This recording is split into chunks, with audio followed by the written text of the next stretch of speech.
Bonjour à tous et à toutes, nous nous retrouvons pour cette nouvelle réflexion dans la série de l'humanisme de Jésus, qui est l'être humain pour que tu penses à lui, dit le psaume 8. Cette session, cette réflexion sera la dernière de la série, c'est déjà la 6e, et puis nous allons prendre, vous et moi et ma communauté, un temps de repos. Et nous nous retrouverons pour d'autres réflexions à partir du mois de janvier.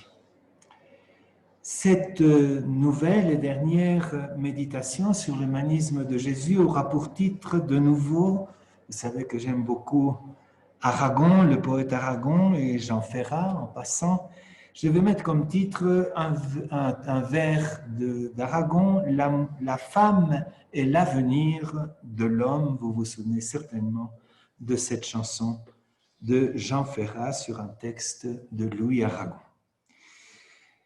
J'ai choisi cela pour conclure, pour finir la série de réflexions sur la nouveauté de l'humanisme de Jésus, parce que je crois que vraiment l'originalité de l'Évangile, ce qui est inédit dans l'humanisme de Jésus, à part ce que nous avons travaillé la semaine passée avec les enfants, c'est son choix privilégié, son option préférentielle pour la femme. Cette option préférentielle pour la femme comme groupe, comme mouvement social, religieux, culturel, ne se trouve nulle part ailleurs dans la Bible. Certes, il y a dans la Bible des personnalités féminines importantes, comme Judith, comme Ruth et d'autres, Sarah, Rebecca, enfin toute une série de femmes qui sont des personnalités importantes dans l'histoire du salut, mais qui ne forment pas un courant théologique, un courant culturel et idéologique. Ce sont des personnalités isolées. Et donc, cette option de Jésus pour la femme, en tout cas dans le contexte biblique, je soupçonne que ça doit être vrai aussi dans d'autres contextes religieux et philosophiques, cette option pour la femme est quelque chose de tout à fait inédit, nouveau, propre à Jésus. En Amérique latine en particulier, nous avons l'habitude de parler beaucoup de l'option préférentielle de l'Évangile pour les pauvres, et c'est évident que le pauvre est au centre de l'Évangile. Il suffit d'ouvrir les textes et en particulier de méditer les béatitudes. Mais je répète que cette option pour les pauvres n'est pas spécifique de Jésus, n'est pas propre de Jésus. On la retrouve dans tout l'Ancien Testament. Le pauvre, la victime, l'exclu est l'obsession du Dieu de la Bible depuis le meurtre d'Abel par Caïn. Donc le fil conducteur de tout l'Ancien Testament, c'est l'obsession de Dieu pour le pauvre, la préoccupation de Dieu pour le pauvre. Et on pourrait dire, comme beaucoup d'auteurs le signalent, que être pauvre et en même temps être femme, c'est deux fois l'exclusion, c'est être deux fois exclu, c'est vrai. Mais l'option de Jésus pour la femme n'est pas à cause de son exclusion. Bien sûr que ça a à voir, il va la sortir de son exclusion, mais je crois que son option va beaucoup plus loin. Il opte pour la femme en tant que femme, et donc c'est le féminin qui devient une des données fondamentales du nouvel humanisme de Jésus. Et dans cette ligne, je crois qu'on va retrouver cette insistance, cette force dans tous les évangiles, dans les 4 évangiles, mais spécialement dans Saint Luc, que j'oserais appeler l'évangile féministe, et sous une autre forme, nous en reparlerons tout de suite, dans l'évangile de Saint Jean, en particulier en ce qui concerne la mère de Jésus. Dans l'évangile de Luc, il serait intéressant de nous arrêter aux 2 extrêmes de l'évangile de l'enfance. Je l'ai déjà dit dans d'autres contextes, l'évangile de l'enfance n'a absolument rien Bon, non, absolument rien, je n'en sais rien. Peut-être qu'il y a quelque chose d'historique dans cet évangile de l'enfance, mais fondamentalement, c'est un texte programme, c'est un texte théologique, c'est un programme théologique. Et dans ce programme théologique, il est intéressant de voir comment Luc fait taire d'abord tous les hommes, et pas n'importe lesquels, le prêtre Zacharie, Joseph qui n'ouvre pas la bouche, et Siméon qui représente toute la sagesse de l'Ancien Testament. Et par contre, il va sortir du silence les femmes. Marie, et Élisabeth, Anne, qui vont prendre la parole en tant que femmes, à partir du lieu de leur être féminin. Et nous retrouvons le même programme pratiquement, donc c'est vraiment une ouverture et une conclusion de l'Évangile. Nous retrouvons le même programme féminin à la fin de l'Évangile, où les hommes sont de nouveau cachés dans leur silence, le silence de leur peur, le silence de leur manque de courage, pendant que les femmes prennent la parole et annoncent la bonne nouvelle pascale. Donc, l'évangile est comme embrassé, l'évangile de Luc est comme embrassé de part et d'autre par la voix des femmes et le silence des hommes. Et je crois que cette expérience de sortir du silence et d'entrer dans le silence est pour nous fondamentale, pour nous les hommes. Elle est fondamentale. Il est nécessaire de faire l'expérience du silence en tant qu'homme pour que nous puissions découvrir la voix de celles qui ont toujours été dans le silence. Il y a un silence à accueillir, nous qui avons la parole dans un contexte patriarcal, et pour que la femme qui a toujours été mise au silence puisse enfin faire entendre sa voix. Bien, donc ça c'est l'affirmation fondamentale de ma réflexion d'aujourd'hui. Et je voudrais commencer par la figure de Marie, qui est évidemment centrale dans l'option de l'Église, l'option qui devrait être celle de l'Église, nous y reviendrons aussi plus tard, pour une nouvelle humanité à partir du féminin. Marie, dans la foi de l'Église, marque ce désir, cette utopie, ce projet d'une nouvelle humanité au féminin, à partir du féminin. Donc, il faut ouvrir la parole au féminin, il faut laisser l'espace libre au féminin pour que la nouvelle humanité puisse surgir. Et Marie est pour l'Église cette porte ouverte au féminin. Mais pour comprendre cette affirmation, je voudrais d'abord faire une petite réflexion, ouvrir une petite parenthèse si vous voulez. Vous savez que depuis le 19e siècle, on a beaucoup avancé dans l'exégèse et donc dans la théologie, dans cette distinction. Je ne vais pas dire séparation parce qu'on ne peut pas les séparer, mais il faut distinguer le Jésus de l'histoire, dont pratiquement nous savons peu de choses, en tout cas peu de choses certaines, et le Jésus de la foi, qui est la façon comment la communauté, l'Église primitive, a commencé à comprendre Jésus, à le lire, à le contempler, à l'intégrer dans leur chemin de foi. Donc, il y a un Jésus de l'histoire et un Jésus de la foi, et le défi du croyant, c'est d'essayer constamment de faire dialoguer ce que l'on peut savoir du Jésus de l'histoire avec ce que nous en avons fait dans notre cheminement de foi.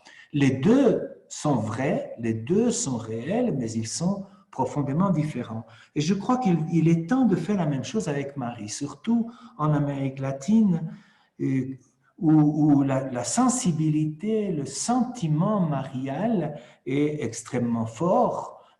Et donc, il y a comme une espèce de confusion entre la Marie de l'histoire, la Marie de Nazareth, dont pratiquement nous ne savons encore beaucoup moins que sur Jésus de Nazareth. La Marie de Nazareth est tout à fait inconnue de l'histoire, très très peu, et la Marie de la foi. Et notamment dans ce que nous affirmons dans l'Église à propos de Marie. Donc, ce travail de distinction pour pouvoir mieux comprendre la foi de l'Église, c'est un travail qui reste à faire. Et malheureusement, cette confusion nous embourbe d'une certaine manière dans une mythologie sentimentale qui aujourd'hui est difficile à intégrer dans un langage moderne. Donc, moi, je vais me situer du côté de la foi, la Marie de la foi, la Marie comme figure théologique d'une nouvelle humanité, comme l'utopie de l'Église. Je crois que le Concile a bien souligné cette utopie de l'Église dans la figure théologique de Marie. Je m'en réfère en particulier à l'évangile de Saint Jean. Jean ne nomme jamais Marie par son nom, jamais. Il l'appelle la mère de Jésus ou simplement la mère. Et dans ce symbole de la mère, il y a toute la densité de l'engendrement d'une nouvelle humanité qui pourrait être la communauté croyante, mais en grand la communauté humaine. Donc, quand on dit la mère, on dit beaucoup plus que Marie. Et Jésus, quand il s'adresse à sa mère, ne va pas dire mère, n'y va pas l'appeler non plus par son nom, mais il va l'appeler femme.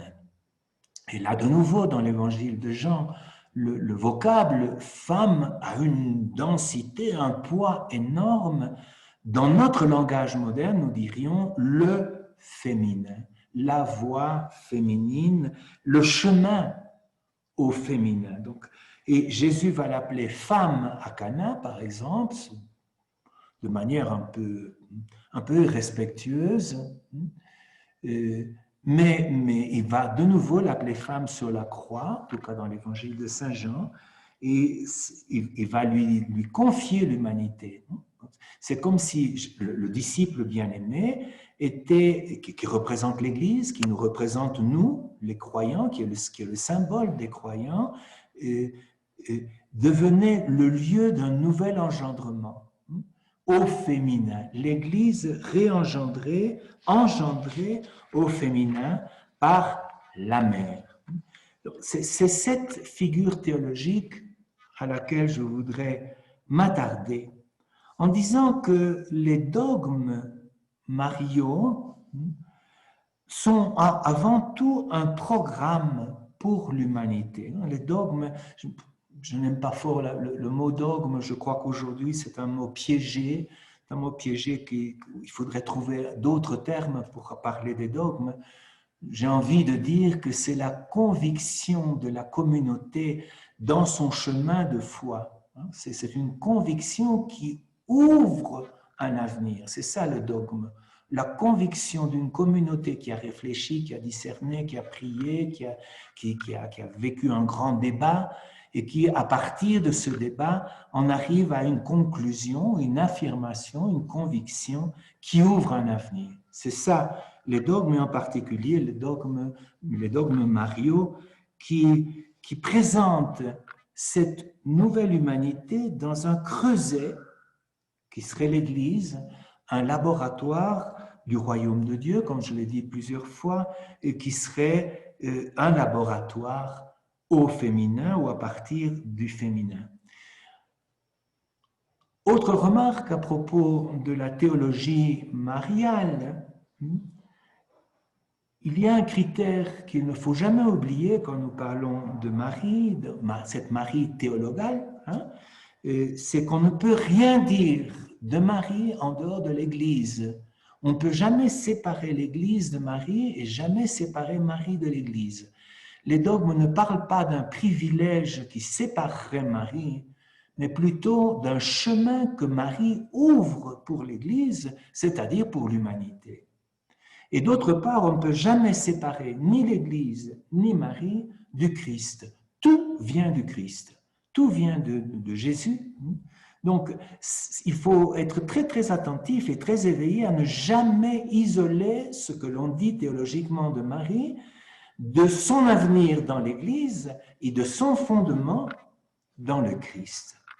Bien, avec ces précisions, je voudrais m'arrêter aux 3 dogmes fondamentaux à propos de Marie. Le premier, c'est l'Assomption, le second, c'est l'Immaculée Conception, et le troisième, ce serait la conception virginale de Jésus. De nouveau, je ne parle pas de la Marie de Nazareth, la Marie historique dont je ne sais pratiquement rien. Je vais m'arrêter à la figure théologique, c'est bon de le répéter, de la femme, de la mère d'une nouvelle humanité au féminin. J'aime beaucoup le terme d'assomption. Les orthodoxes, au contraire, parlent du même mystère en disant la dormition. Je trouve que le mot catholique, le mot occidental est plus suggestif. Le problème, c'est que nous en avons oublié le sens. Quand nous parlons d'assomption, nous le confondons avec l'ascension, comme si Marie avait été montée au ciel. Ce sont les termes qu'on utilise malheureusement dans la liturgie.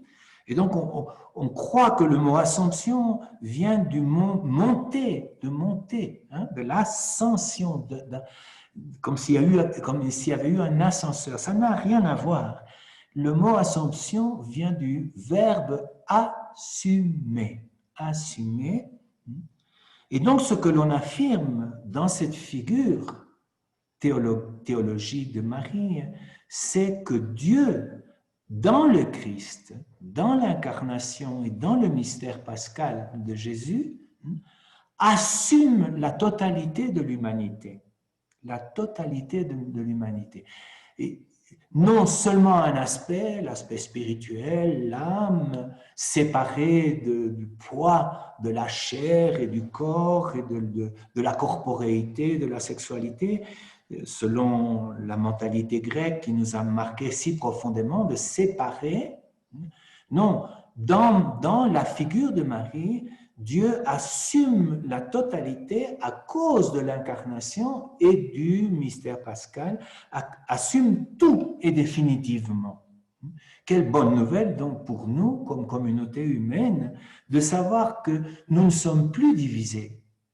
Malgré ce que dit saint Paul, il y a 2 hommes en moi, c'est vrai qu'il y a un débat, mais nous savons déjà que ce débat mène à la réconciliation entre la chair et l'esprit, entre l'âme et le corps. Ce débat mène à la réconciliation et Marie est comme le seuil de cette grande réconciliation. C'est ça l'Assomption. En fait, l'Assomption est plus un mystère divin qu'un mystère marial. C'est Dieu qui assume la totalité de l'humain, ou un mystère christologique aussi, on pourrait dire, qui embrasse la totalité de l'humain. Le second mystère, c'est celui de l'Immaculée Conception. Nous l'avons célébré il y a quelques jours. Et évidemment, cette Immaculée Conception se réfère à ce que j'appellerais le songe de Dieu, le rêve de Dieu, le rêve de Dieu tel que le mythe de l'Éden le raconte, c'est un monde sans mal. Je reprends ici une expression traditionnelle des cultures originaires américaines. Un monde sans mal. Et dans l'Éden, l'être humain a été créé selon ce rêve d'un monde, d'une humanité sans mal. C'est ce que symbolise la nudité d'Adam et Ève dans le jardin. Il n'y a pas de suspicion, il n'y a pas de méfiance, on ne se sent pas menacé, il n'y a pas de pensée négative. Évidemment, nous savons, l'Éden n'a jamais existé, c'est une projection de l'utopie de Dieu, non? C'est la conviction que Dieu rêve un monde, une humanité sans mal. Et donc, l'Immaculée Conception, de nouveau, n'est pas une question de tâche originelle. L'être humain n'a pas de tâche. L'être humain est précieux, magnifique, même dans ses contradictions, même dans son péché. C'est ça l'Assomption. Il est assumé totalement. Donc, il n'y a pas de tâche. Il faudrait effacer définitivement cette idée que l'être humain est vulgaire, que l'être humain est répugnant. Il n'est jamais répugnant. Je crois que c'est une des premières choses que dit le mystère de l'Immaculée. L'être humain n'est jamais répugnant, il est assumé. Mais dans la figure théologique de Marie, nous affirmons que le rêve de Dieu n'est pas mort, qu'il est en route, qu'il il dépend, non, il ne dépend pas, il est en travail. Ce rêve d'un monde sans mal, il est déjà inauguré et la figure de Marie montre cette inauguration d'un monde sans mal. Finalement, la conception virginale, qui est aussi un des thèmes difficiles d'aborder dans une mentalité moderne, et il faut de nouveau la lire à partir du Christ et à partir pour l'Église, comme toujours. Dans le rêve de Dieu, il y a aussi qu'à l'intérieur de la communauté, chacun puisse arriver à une pleine intégration, une pleine réalisation de sa personnalité, d'être pleinement personne, pleinement libre dans le don, de pouvoir se donner totalement à la communauté à partir d'une personne qui a construit ou qui a laissé construire par l'Esprit une autonomie, une véritable liberté. Et je crois que la conception virginale dit ça. Marie se demande comment elle va faire pour avoir un enfant. Et bon, ça fait partie du mystère symbolique. Je crois qu'il ne faut pas lire cela de manière matérialiste. C'est difficile aujourd'hui de faire une affirmation matérialiste, mais l'affirmation théologique est fondamentale. Et que donc la conception virginale, ça veut dire que nous pouvons arriver à un niveau de liberté comme personne qui nous permet d'engendrer Dieu, d'engendrer le Christ lui-même. Et donc nous sommes tous dans ce processus de virginisation. Voilà, 3 lectures qui peut-être ne feront pas plaisir aux grands fanatiques émotifs de la Vierge Marie. Je m'en excuse, voilà, j'ai dit le point de vue où je me situais, c'est un point de vue clairement théologique et je laisse de côté tout ce qu'on pourrait dire sur Marie de Nazareth, qui serait évidemment des élucubrations puisqu'on ne sait absolument rien, même l'Évangile dit très peu de choses à son sujet. Et j'en viens alors à l'Évangile lui-même, que je considère comme une nouvelle Genèse. Souvenez-vous du prologue de Saint Jean qui est construit comme un peu sur le modèle du premier chapitre de la Genèse. Et l'Évangile lui-même se présente comme une nouvelle Genèse, comme une nouvelle création. Et dans le premier livre, dans les premières pages de la Genèse, on va dire que Dieu nous a créés ensemble à image et ressemblance. À son image et à sa ressemblance, homme et femme. L'image et la ressemblance, elle est dans le « et ». Elle n'est pas dans l'homme ou dans la femme, elle est dans le « et ». L'homme et la femme. Séparer l'homme de la femme, c'est perdre complètement notre vocation de divinisation, d'image et de ressemblance. C'est dans la relation entre l'homme et la femme et dans toutes les relations de différence que nous sommes donc pris dans le processus, nous sommes en chemin de divinisation, comme nous l'avons dit de façon très, très répétitive dans les autres réflexions de cette série. La possibilité de Dieu, elle n'est pas dans l'homme ou dans la femme, elle est dans le « et », dans la réciprocité entre égaux.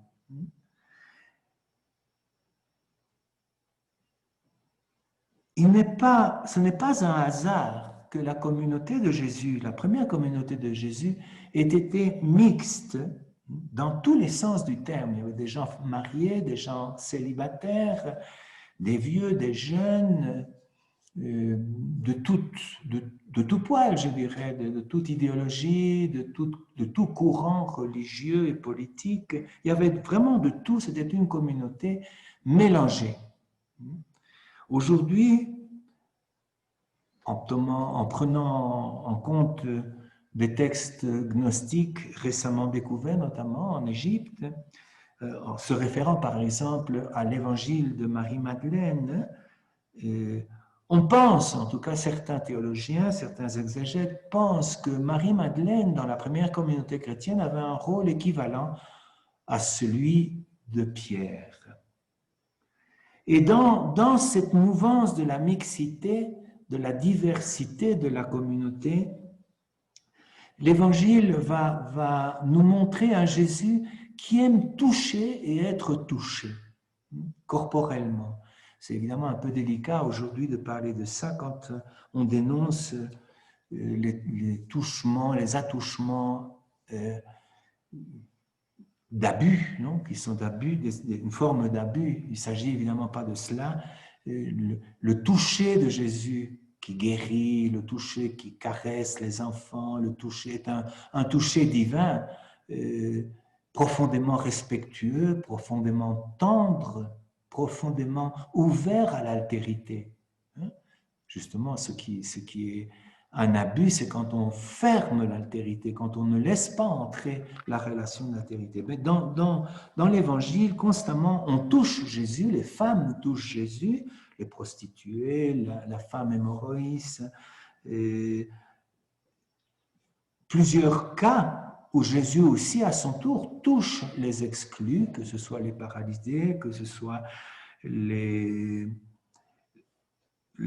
malades de toutes sortes, les lépreux, les exclus. Dans ce toucher, il y a comme une espèce de restauration du « et », de l'homme et de la femme. Il y a un seul cas où Jésus ne veut pas qu'on le touche, et c'est à la résurrection quand Marie, au sépulcre, au jardin, veut toucher Jésus, dit non, c'est fini, c'est fini. Et je crois que ça a beaucoup de sens aussi, parce que ça veut dire que l'Évangile est le lieu d'une restauration, d'une réconciliation de l'homme et de la femme, du « i », du « et », je ne parle encore espagnol, du « et », l'homme et la femme. Mais à partir de la résurrection, il semble que l'homme et la femme soient pleinement réintégrés dans cette virginité, dans cette liberté de don, cette liberté de la grâce, et donc qu'il ne s'agit plus de se toucher, mais d'aller annoncer, et à ce moment-là, Marie devient apôtre au plein sens du terme. Je voudrais encore signaler dans l'Évangile ce que j'appellerais les pré-théologiennes, les proto-théologiennes. La première, elle est déjà dans la Genèse, c'est Ève. La première théologienne, c'est Ève en fait. C'est la première qui s'est posé la question, qui est Dieu ? Et elle n'a malheureusement pas donné une réponse très satisfaisante puisqu'elle nous a conduit à une impasse. Mais bon, c'était la première fois qu'on faisait de la théologie, la première fois qu'on posait la question de Dieu. Entre parenthèses, Adam, à ce moment-là, n'avait pas encore inauguré son cerveau, comme on dit. Marie pensait déjà, Ève pensait déjà à qui est Dieu, et Adam, ça ne l'effleurait pas encore. Mais dans l'Évangile, il y a plusieurs théologienne, proto-théologienne, évidemment la Samaritaine dans son dialogue au puits avec Jésus, la Syrophénicienne avec son allusion aux miettes de la table. Je crois qu'on pourrait refaire toute une théologie de l'Eucharistie, par exemple, toute une lecture de l'Eucharistie à partir des miettes de la table de la Syrophénicienne. Marthe, au moment de la résurrection, avant la résurrection, Marthe va développer toute une belle vision du mystère pascal à partir de son reproche à Jésus, tu aurais dû être là et mon frère ne serait pas mort. Donc, et Marie, la maman de Jésus, est aussi une formidable théologiennes, notamment aux noces de Cana. Voilà, je conclus en atterrissant de nouveau dans notre réalité et j'ai envie de dire, malheureusement, l'Église n'a pas su recueillir, accueillir, interpréter cette nouveauté humaniste de Jésus. J'ai vraiment l'impression que nous sommes dans une Église plus juive que chrétienne à ce niveau-là. Le patriarcalisme propre de la religion et de la culture juive s'est imposé sur l'ouverture au féminin de Jésus. Ça s'est imposé dans l'Église très très tôt. C'est pour ça que je disais, il ne faut pas confondre les évangiles qui sont féminins, en tout cas où le féminin a une voix prépondérante, et le Nouveau Testament où cette perspective féminine est déjà fort occultée, et encore moins si nous pensons à l'histoire de la communauté chrétienne. Et dans ce recul patriarcal de l'Église, une Église plus juive que chrétienne, je voudrais revenir à la question du célibat. Je crois que quand Jésus, je l'ai dit tout à l'heure, choisit le célibat, c'est pour ouvrir une mise en question.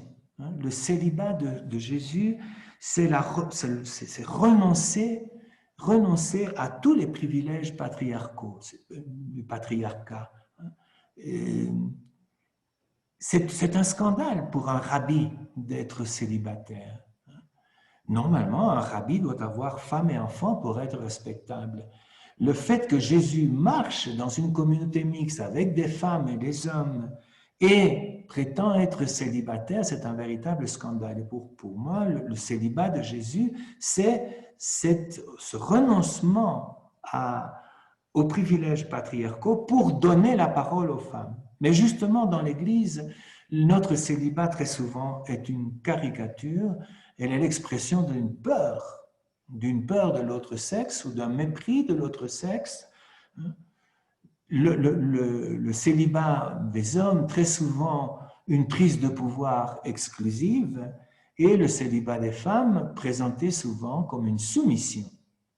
Il faut donc repenser complètement le célibat comme un geste prophétique qui rend la parole aux femmes et qui nous donne l'occasion, à nous les hommes, de nous libérer du poids pervers de notre mentalité, de notre structure patriarcale.